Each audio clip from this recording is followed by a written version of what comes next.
ඔයාලා කැමතිද සතුටින් ඉන්න? ඔව්. අපි හැමෝම කැමති සතුටින් ඉන්න.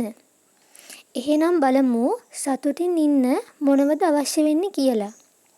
ලෝකේ තියෙන හොඳම දේ ලැබෙන්න ඕනද? හොඳම කාර් එකක්, ලොකු නිවසක්, හොඳම සහකරුවා, සහකාරිය සහ ඔබ ප්‍රාර්ථනා කරන හැමදේම ලැබිය යුතුද?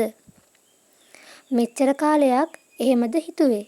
එහෙනම් අද ඉඳලා ඒ සිතුවිල්ලට සමුදෙන්න. සතුට තියෙන්නේ ඒ භෞතික දේවල් වලද? නැත්තම් අපේ සිත තුලද? මදක් නැවතිලා සිතන්න. සතුටින් ඉන්න සැපවත් පරිසරයක ජීවත් විය යුතු නැහැ. නමුත් සුවපත් මානසිකත්වයක් තුල ජීවත් වීම අවශ්‍යයි. අපි හැමෝටම ඒ මානසිකත්වය හදාගන්න පුළුවන්. මොකද අපේ මනසේ අයිතිකරුව අපි. ඔබේ සතුටේ අයිතිය ඔබම ගන්න. ඒ මොනව වුණත් ඔබ ඔබේ සිහින සැබෑ කරගන්න ඕන. නමුත් කිසිම දෙයක් සිතින් දැඩි ලෙස අල්ලගන්න එපා. එය ලැබුණොත් විතරයි ඔබට සතුටින් ඉන්න පුළුවන් කියලා කවදාවත් සිතන්න එපා. මොකද යම් විදියකින් එය නොලැබී ගියොත් ඔබට ඉන්න වෙන්නේ හැමදාම දුකින්. ජීවිතේට හැමදේම ලබා ගන්න උත්සාහ කරන්න. හැබැයි ඒ දේවල් අතින් අල්ලගන්න. සිතින් අත්හරින්න. එතකොට ඒ දේවල් ලැබුණත් නොලැබුණත් ඔබ සතුටින්. අභියෝග කියන්නේ ජීවිතේ කොටසක්. අභියෝගයක් නැති ජීවිතයක් හරියට මැරුණු මිනිහෙක් වගේ. තව දෙයක්.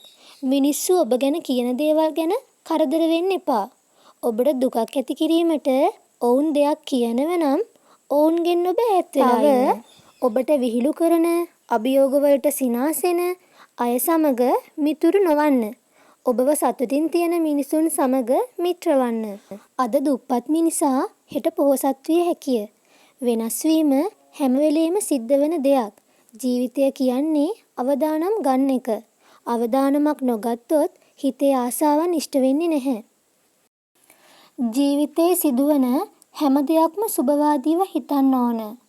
තව Taman හරි කියලා පෙන්වන්න තර්ක කරන්න යන්න එපා. කා එක්කවත් දිගටම තරහ වෙලා ඉන්නත් එපා. යන අයට යන්න දෙන්න. ඉන්න අයව ආදරෙන් බාර ගන්න. කිසිම දෙයක් ගැන අනවශ්‍ය ලෙස බලාපොරොත්තු තියාගන්න එපා. තව දෙයක්. Tamanව කා එක්කවත් සංසන්දනය කරන්න යන්නත් එපා. ඉතින් ඔබ ඔබම වෙන්න. හැමදාමත් සතුටින් ඉන්න.